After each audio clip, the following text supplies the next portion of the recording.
Shalom saudaraku, salam di dalam kasih Tuhan kita Yesus Kristus. Selamat pagi, salam damai sejahtera bagi saudara sekalian dimanapun saudara berada. Kiranya sukacita oleh penyertaan Roh Kudus melimpah senantiasa di dalam hati, pikiran, dan kehidupan saudara semua. Dan sebelum kita memulai renungan kita di pagi hari ini, mari kita sama-sama bersatu di dalam doa. Bapa, di dalam nama Tuhan Yesus Kristus, Bapa yang berdaulat dan berkuasa penuh atas segala sesuatu, kami bersyukur Tuhan oleh karena kasih dan penyertaan Tuhan, kami boleh bangun dan menikmati pagi hari ini, semuanya semata oleh karena kemurahan-Mu Tuhan. Pada saat ini ya Tuhan, kami mau mendengarkan kebenaran firman-Mu. Urapi dan pimpin kami ya Roh Kudus. Tolong kami supaya kami dapat mengerti apa yang menjadi maksud dan kehendak Tuhan bagi kami. Di dalam nama Tuhan Yesus Kristus kami berdoa dan mengucap syukur. Haleluya. Amin.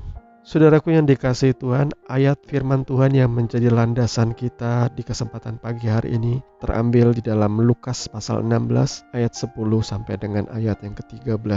Demikian firman Tuhan, barang siapa setia dalam perkara-perkara kecil, ia setia juga dalam perkara-perkara besar. Dan barang siapa tidak benar dalam perkara-perkara kecil, ia tidak benar juga dalam perkara-perkara besar. Jadi jikalau kamu tidak setia dalam hal mamon yang tidak jujur, siapakah yang akan mempercayakan kepadamu harta yang sesungguhnya?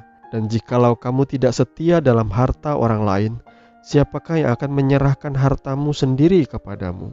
Saudara yang dikasihi Tuhan, saya pernah membaca sebuah kisah mengenai kesetiaan dalam perkara kecil yang menceritakan tentang seorang pemuda yang baru tiba di sebuah kota di masa yang lalu. Demi mencukupkan kebutuhan hidupnya, pemuda ini berusaha untuk mencari pekerjaan sampai akhirnya ia tiba di sebuah rumah yang sangat besar, sangat megah, sangat mewah, dan ia menemui seorang bapak. Dan ternyata ia adalah sang pemilik atau tuan dari rumah mewah itu.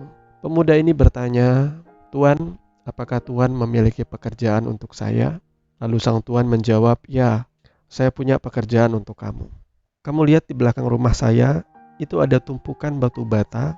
Saya minta kamu pindahkan tumpukan batu bata itu dari belakang ke depan rumah. Dan kalau kamu sudah menyelesaikan pekerjaanmu, kamu akan langsung menerima upahmu." Sang pemuda ini tanpa banyak bertanya, ia mulai mengerjakan apa yang diperintahkan oleh tuan rumah itu. Sampai akhirnya sore hari ia menyelesaikan pekerjaannya, ia menemui sang tuan dan ia menerima upah. Sebelum ia pulang, ia bertanya kembali kepada sang tuan rumah, "Apakah besok hari Tuan memiliki pekerjaan lagi bagi saya?" Lalu sang tuan ini berkata, "Datanglah besok pagi-pagi pada pukul 7.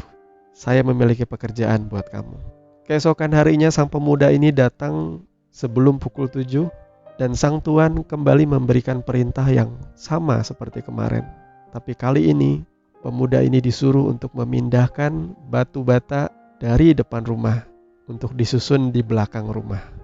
Dan sekali lagi pemuda ini tanpa banyak bertanya, ia mengerjakan apa yang disuruh oleh tuannya. Pada sore hari pemuda ini mendapatkan upah atas pekerjaannya. Dan pemuda ini pada akhirnya terus melakukan hal yang sama setiap harinya, yakni memindahkan tumpukan batu bata dari belakang rumah ke depan rumah, dan keesokan harinya dari depan rumah ke belakang rumah. Ia lakukan itu dengan tekun dan setia sampai 2 pekan berlalu. Ketika pemuda itu datang ke rumah sang tuan, tuan ini lalu mengajak sang pemuda untuk ikut dia ke pusat kota, ke sebuah pasar lelang. Dan ia menyuruh pemuda itu untuk naik ke atas keretanya. Sesampai di tempat lelang, sang tuan ini berkata kepada semua orang bahwa ini adalah karyawanku yang akan menjadi perwakilan diriku untuk mengikuti lelang di hari ini. Mata setiap orang tertuju dan tertegun memandang pemuda ini. Mereka sangat heran karena ternyata sang tuan ini adalah orang yang sangat kaya raya, orang yang sangat berpengaruh dan memiliki kekuasaan. Mereka bertanya-tanya bagaimana mungkin pemuda ini bisa menjadi orang kepercayaan. Karena tuan ini pada dasarnya adalah orang yang sangat sulit untuk menerima seseorang menjadi karyawannya. Saya percaya dari kisah tadi saudara boleh menangkap satu pesan, yakni ketekunan dan kesetiaan akan membuahkan hasil yang baik.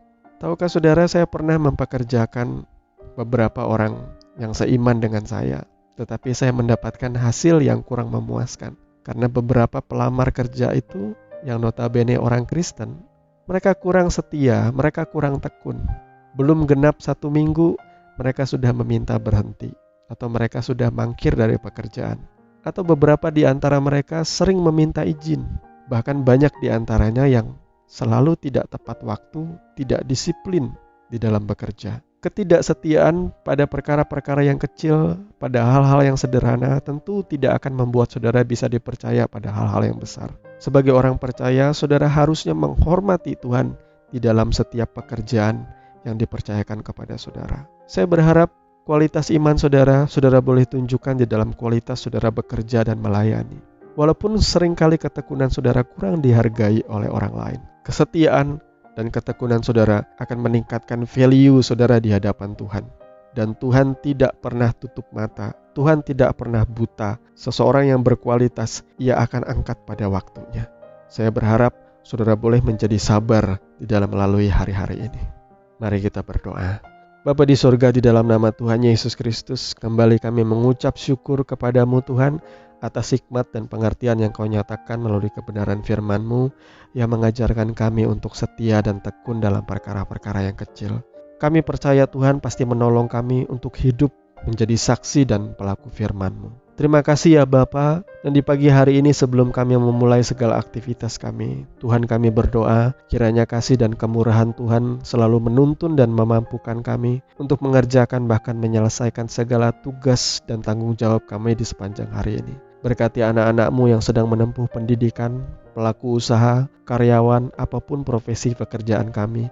Biar Tuhan menguduskan hidup kami, sehingga pekerjaan itu menjadi pelayanan yang berkenan di hadapan Tuhan.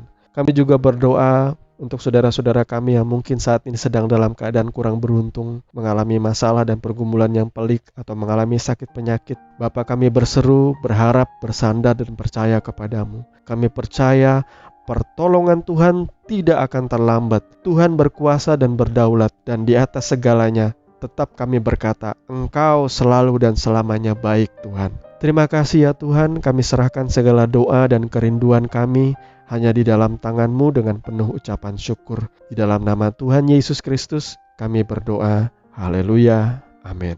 Puji Tuhan, saudara yang dikasihi Tuhan, saya percaya firman Tuhan menjadi berkat dan kekuatan bagi saudara semua, dan Roh Kudus pasti menolong saudara untuk memahami kebenaran dan berjalan di dalamnya. Sampai jumpa di program Mutiara hari ini yang berikutnya. Kiranya kasih karunia menyertai saudara sekalian. Shalom.